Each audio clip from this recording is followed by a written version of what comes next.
Welcome back to The Matrix, and welcome back to a little segment we like to call Correction Corner. Woo! My favourite. Last episode we went through the kill list of every single companion, and I left out some massive ones, such as Perry shooting a Confederate general in the head, Lucy murks an entire ship full of Daleks in her swan song, and Ace, who has killed exactly 423 people by the time she comes to the book Head Games. Also, someone left this great little comment about the silence. Everybody from the 20th century onwards has probably killed a ton of silence without even knowing it. A fact that applies to all of our main cast of characters.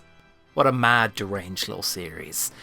One companion I excluded was Melanie Bush, because Melanie Bush has this secret, hidden, mean streak to her that you would never expect from watching little Bonnie Langford in the 80s.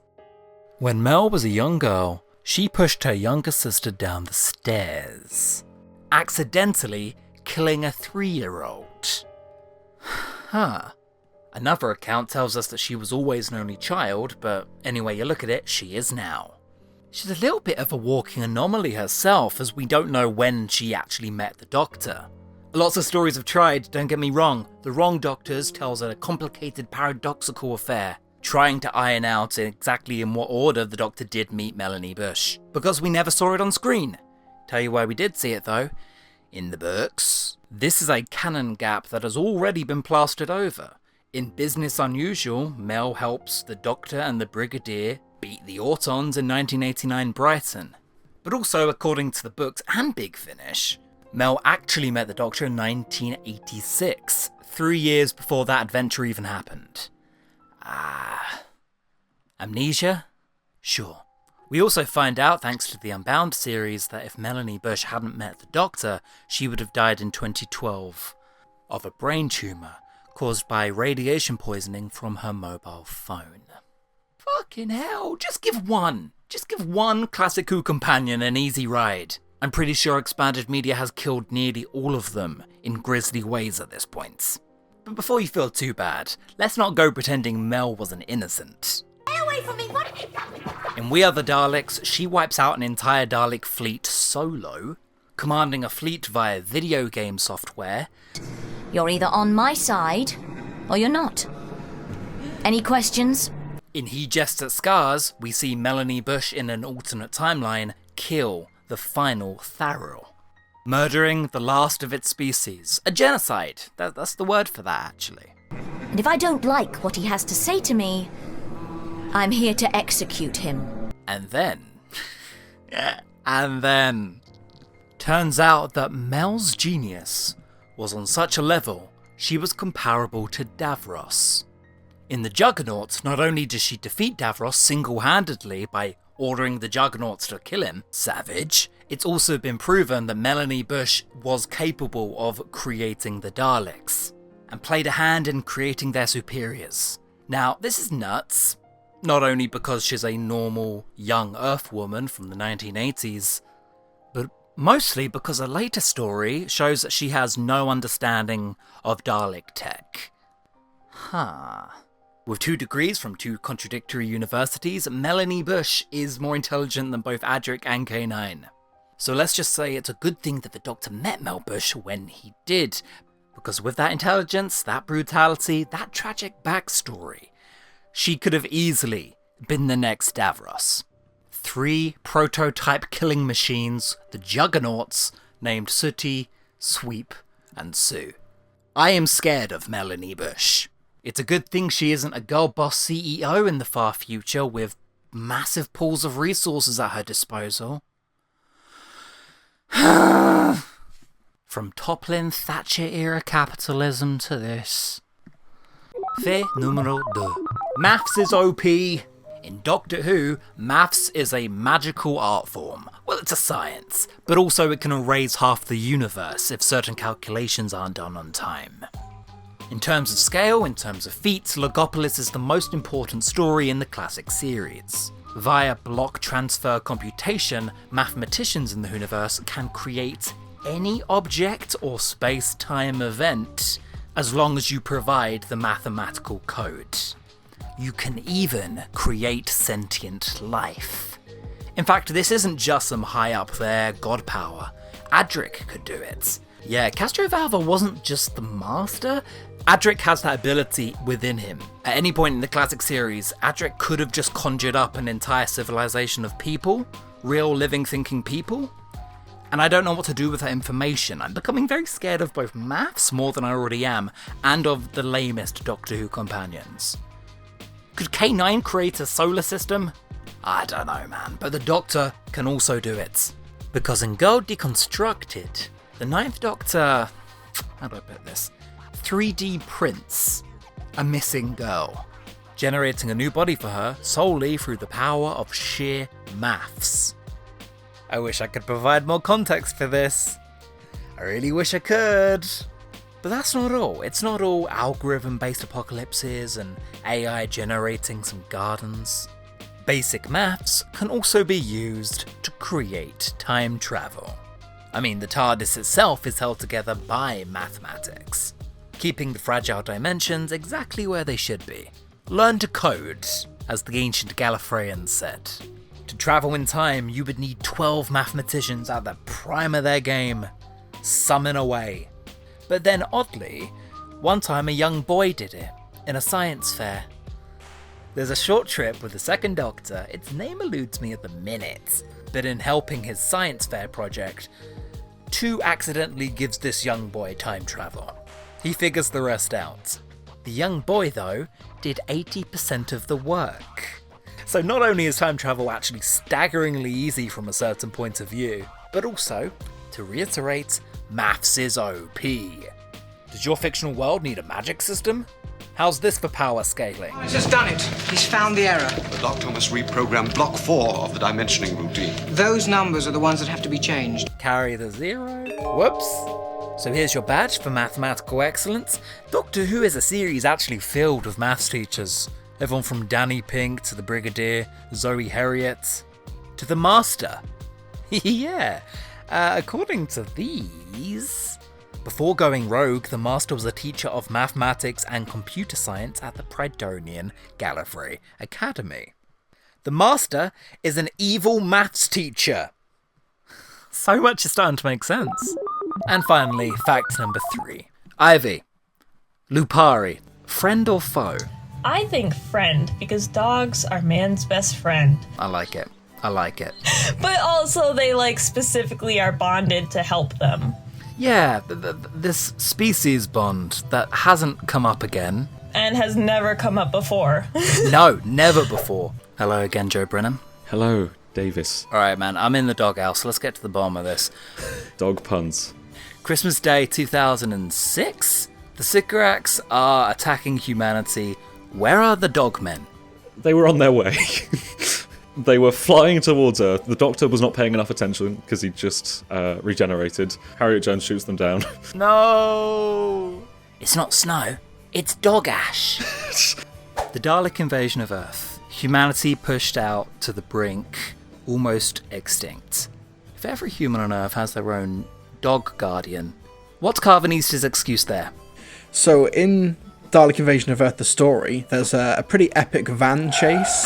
I like to think the Lupari on the other side of the universe were just chasing cars around and completely forgot their responsibility and what they're meant to be doing in 2150 AD.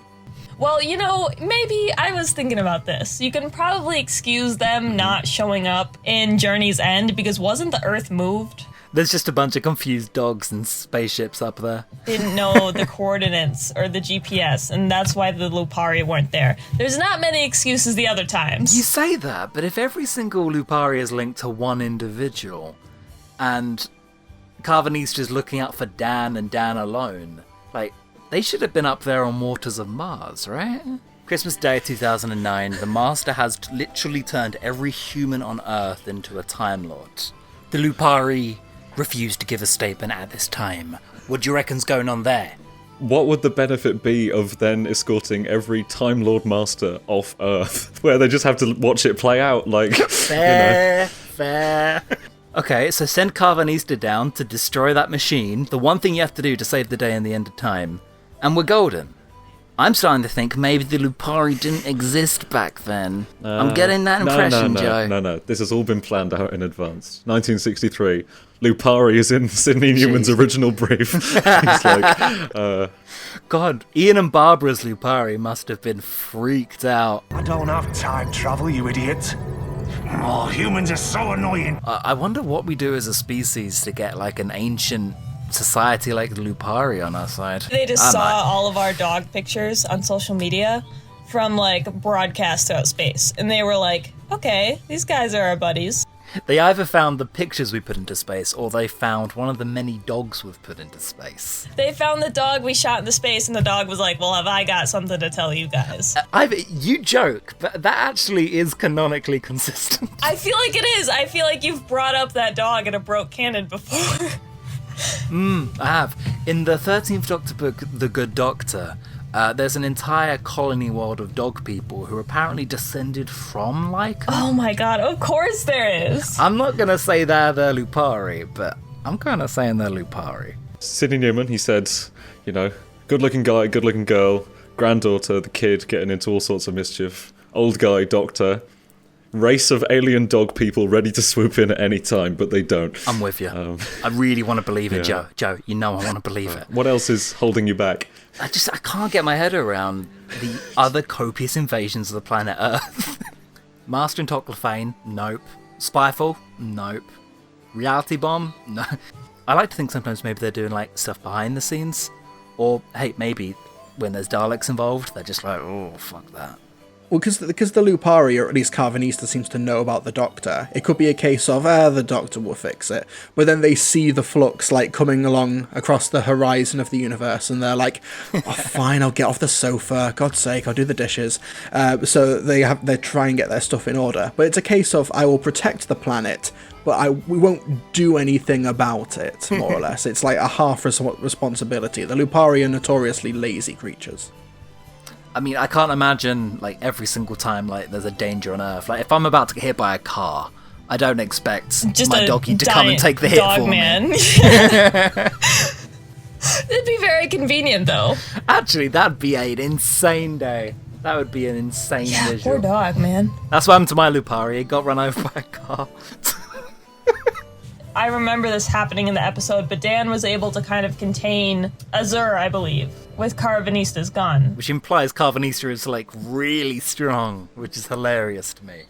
How strong are these dog people? Like, how strong is this dog? Yeah. For him to be in that flashback at the ending of the Dark Ages, I mean, maybe it's a future Carvanista, I'm hoping, because otherwise, the Lupari are billions of years old, and have lived longer than the Time Lords. What's difficult, though, is that as a fandom, I know that immediately once it is established, we're going to try and figure out how long that is in dog years, and I'm not here for that conversation. Jesus Christ. Do you think the TARDIS does dog years? I reckon they were in the Time War. The Lupari? Yeah, and we're going to have to find out from Nick Briggs, bless his soul, rest in peace, whether, what exactly they were up to. Good old Nick Briggs working overtime, making sure we get literally every question and blank space explored. Right now, Nick Briggs is in the hospital. My man's is in the hospital with COVID-19. Oh, I really hope he gets over that soon. Oh my gosh. I also hope he doesn't succumb to the COVID-19 virus. If they are this strong, I feel like we would have maybe seen them before. Maybe, unless they are too strong, so they understand that they must show restraint. They're responsible, they're a bit like the Time Lords. They only observe and only interfere when treats are involved. Would you do it for 2 Scooby Snacks? Yeah, go on, I'll save my Liverpudlian Dan. Then, of course, there's the other humans we see get killed in War of the Sontarans. I think, as you may have said, where were their Lupari? Yep, no, they weren't good boys. On Twitter, someone told me they've been travelling to Earth since Doomsday. They're just a bit late. Look, we're getting so much lore in the TV show at the minute, but we're not getting all the lore that the fans actually want. Why do the Lupari defend the human race? It could be that maybe the Lupari have got some kind of other commitments, that they've maybe just finished fighting a war, or maybe they were all imprisoned and someone, we don't know who, let the dogs out. I will say that again. We don't know. A lot of build-up, Joe, but it paid off. Maybe there's several layers to this. Maybe, like, there's another species out there that is bonded with them, that has to look after them during a crisis. The 7 billion ships are just filled with 7 billion dead Lupari. Just dog corpses just around the Earth during the 3-minute eclipse. Just a 3-minute eclipse of dog misery. Oh no. There's not much that Rusty Davis needs to acknowledge when he gets his hands back on the program, but I hope that every story from now on has a Lupari excuse or explanation as to why they couldn't make it. That's going to be very important for me going forward. Someone just gets a phone call like, hey, this is awkward, you don't know me. I'm a Lupari and I can't make it right now. I'm so sorry. Like, I just got so held up in space traffic and I'm just not going to be able to make it. So, like, good luck. Every time it's a different excuse with them. Yeah, like, oh, the Daleks just took over this segment, so I gotta go, but good luck with whatever you're going through. Good luck with your thing. What happened during, like, Miracle Day? What happens if, your human does die and, like, you can do anything about it? Do you just get assigned, like, a new baby? Yeah, well, every couple of years, they're like, what's the population of Earth now? Okay, it's increased. Okay, dogs, go at it. And then they have to create more Lupari. But they have to create the exact specific amount. It's highly regulated. There's so many questions you've offered me here, Chibnall. I don't care about the flux. I care entirely about this species culture. I'm trying to think of any dog puns that can come to mind. It's Dr. Wolf. Dog to who? It took us way too long to get dog to who. Let's be real. Please, I'm dying out here. Any other dog puns would be golden right now. It's rough. And now I'm sitting here on Discord discussing dog people, so... Yeah, that's how it goes. Thank you for watching. You can find Ivy, Joe, and Mr. Tartus' channels in the description. Now, I don't often say this, but I reckon you should subscribe.